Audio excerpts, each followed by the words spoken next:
నమ్మిక చొప్పున మీకు కలుగునుగాక. మత్తయి సువార్త 9వ అధ్యాయము 29వ వచనం. ప్రార్థనలో పరిపక్వం కావడం అంటే పరిపూర్ణమైన విశ్వాసంతో పాదం మోపేంత వరకు సాగిపోవడమే. ఇంకా ప్రార్థిస్తూ ఉండగానే మన ప్రార్థన దేవునికి చేరింది, అంగీకరింపబడింది అన్న అభయాన్ని మనం పొందుకోవాలి.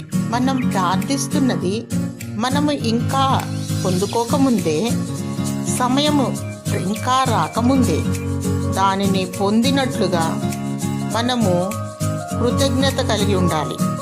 అడిగిన దానిని నిస్సందేహముగా పొందామన్న గట్టి నమ్మకము స్థిరపడాలి.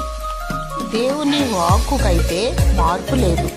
ఒకసారి దేవుడు మనకు వాగ్దానం చేస్తే తప్పనిసరిగా మాట తప్పని దేవుడు మన దేవుడు. కాబట్టి మనము అడిగిన వాటినెల్లా పొంది ఉన్నామని నమ్మినేడలా అది మనకు అనుగ్రహింపబడును.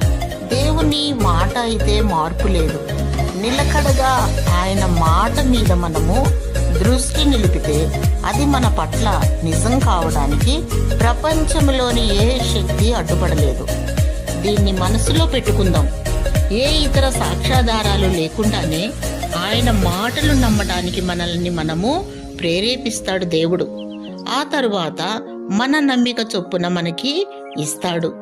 దేవుడు పలుకగా ఆ ప్రకారమాయను అని ఆదికాండము 1వ అధ్యాయము 9వ వచనం ప్రకారము చెప్తుంది.